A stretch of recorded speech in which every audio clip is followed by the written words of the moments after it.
O bode emissário de Levítico 16 era uma representação de Satanás? Diz Ellen White: quando Cristo, pelo mérito de seu próprio sangue, remover do santuário celestial os pecados de seu povo, ao encerrar-se o seu ministério, ele os colocará sobre Satanás, que na execução do juízo deverá arrostar a pena final. O bode emissário era enviado para uma terra não habitada, para nunca mais voltar à congregação de Israel. Assim será Satanás para sempre banido da presença de Deus e de seu povo, e eliminado da existência na destruição final do pecado e dos pecadores. Livro O Grande Conflito, página 421. Segundo a doutrina do juiz investigativo, no dia do perdão, Yom Kippur, no original hebraico, em Levítico 16, que ocorria uma vez ao ano, no 10º dia do 7º mês, o bode emissário era uma representação de Satanás, e que nos eventos finais, Jesus colocará os pecados da humanidade sobre ele, que sofrerá a pena por ter sido o originador do pecado.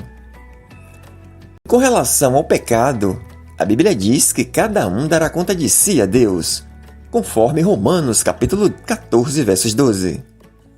Em nenhum lugar nas Escrituras é dito que Satanás será responsabilizado pelos nossos pecados. Cristo não morreu apenas pelos nossos pecados, mas sofreu a punição por nossos pecados, conforme 1 de Pedro capítulo 2, versos 24 e Isaías 53, versos 5 e 6. Analisemos os 4 argumentos usados pelos adventistas para defenderem o ensino de Ellen White. Primeiro argumento: o nome Azazel. Os adventistas interpretam que Azazel significa demônio do deserto, que Azazel é um ser pessoal que se opõe a Deus, e que um bode era para o Senhor, e em contraposição, o outro era para Azazel. Por isso não pode ser uma representação de Jesus. E não se trata de 2 seres opostos, e sim 2 bodes utilizados para propósitos diferentes. Para Azazel é como aparece o texto no original hebraico para bode emissário. Leiamos: e tirará sortes quanto aos 2 bodes, uma para o Senhor e a outra para Azazel. Levítico 16, versos 8. Se os adventistas interpretam que o bode é uma figura de Satanás, que Azazel significa demônio do deserto, como ele ia para Azazel, então Satanás era enviado para Satanás? Não há nenhuma lógica. A palavra Azazel deriva de 2 radicais.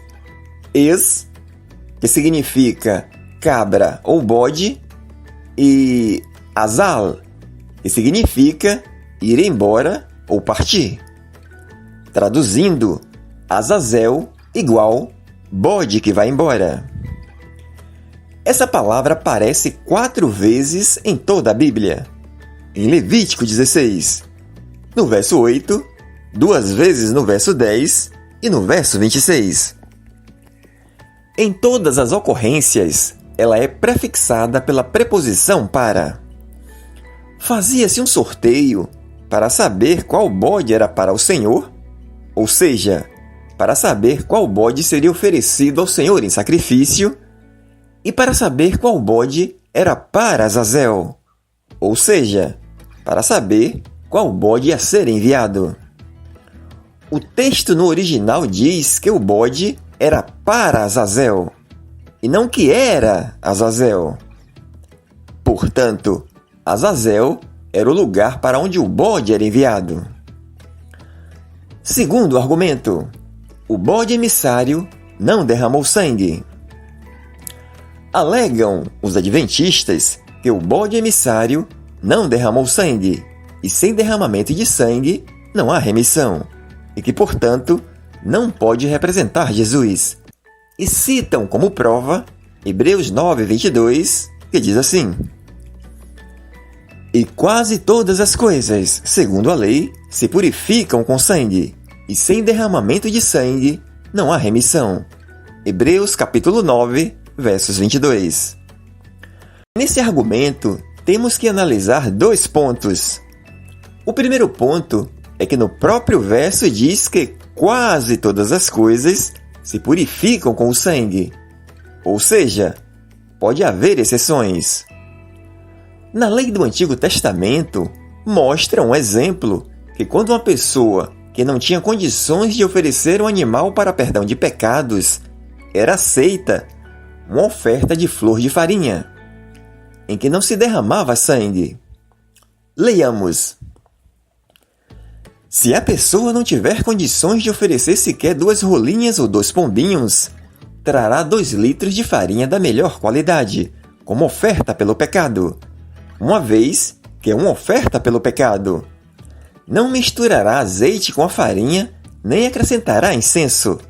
Trará a farinha ao sacerdote, que pegará um punhado como porção memorial e queimará a porção no altar, sobre as ofertas especiais apresentadas ao Senhor. É uma oferta pelo pecado. Desse modo, o sacerdote fará expiação por aqueles que forem culpados de alguns desses pecados, e eles serão perdoados. O restante da farinha será do sacerdote, como se faz com a oferta de cereal. Levítico capítulo 5, versos 11 a 13. No ritual de purificação do leproso, também eram usados 2 animais, sendo que um permanecia vivo. Leiamos. Esta será a lei a respeito do leproso no dia da sua purificação. O leproso será levado ao sacerdote. Este sairá fora do arraial e o examinará. Se a praga da lepra estiver curada, o sacerdote mandará trazer, para aquele que se houver de purificar, 2 aves vivas e puras, madeira de cedro, pano escarlate e isopo.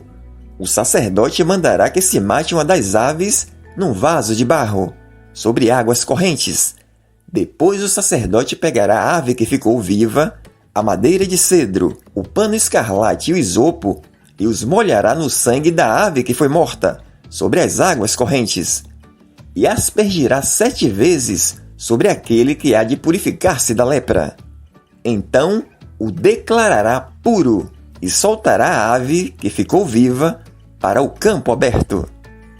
Levítico capítulo 14, versos 2 a 7.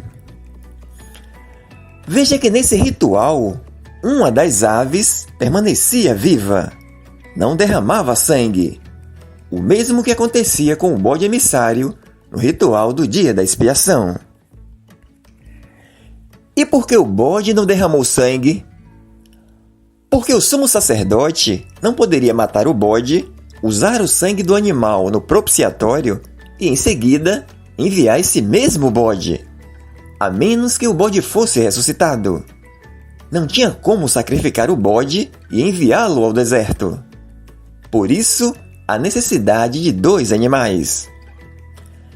E o segundo ponto é que os adventistas querem aplicar o não derramamento de sangue do bode emissário a Hebreus 9:22. Só que temos que olhar para Hebreus 9:22, considerando todo o contexto. O autor está comparando a obra de Cristo com o trabalho do sumo sacerdote no ritual do dia da expiação. E nesse ritual já estava incluído o derramamento de sangue com o primeiro bode. O trabalho com o segundo bode não era um ritual à parte. O autor de Hebreus se refere ao trabalho como um todo, pois os 2 bodes faziam parte da mesma oferta pelo pecado. Vejamos. Da congregação dos filhos de Israel, tomará 2 bodes para oferta pelo pecado e um carneiro para o holocausto. Levítico 16, versos 5. Os 2 bodes, no plural, representavam uma oferta, no singular. Os 2 bodes representavam 2 fases do mesmo sacrifício. O escritor de Hebreus está falando da superioridade da nova aliança. Ele diz que assim como na expiação da antiga aliança se derramava sangue de animais, na expiação da cruz, um sacrifício único, melhor e eterno, o sangue de Jesus foi derramado. O derramamento de sangue faz parte das duas alianças. Por isso que ele diz: sem derramamento de sangue não há remissão. Portanto, os adventistas usam Hebreus 9:22 sem considerar o contexto. Terceiro argumento. Com o sacrifício do primeiro bode, a expiação já estava concluída.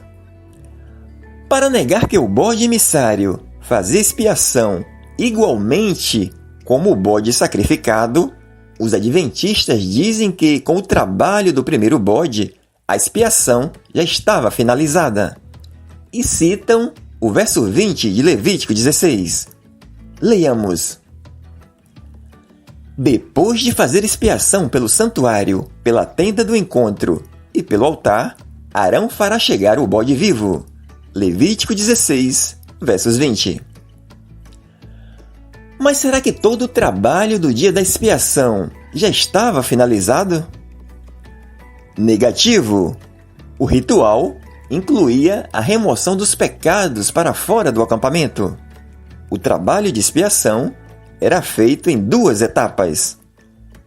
O bode emissário também fazia expiação, pois este tinha sobre si os pecados confessados e tinha que levá-los para fora do acampamento. Perceba que no próprio versículo usado pelos adventistas, diz que antes do bode vivo ser enviado, o trabalho de expiação tinha sido concluído apenas pelo santuário, pela tenda do encontro e pelo altar. Em seguida, o sumo sacerdote confessava os pecados do povo sobre o bode emissário e enviava-o ao deserto. Vejamos.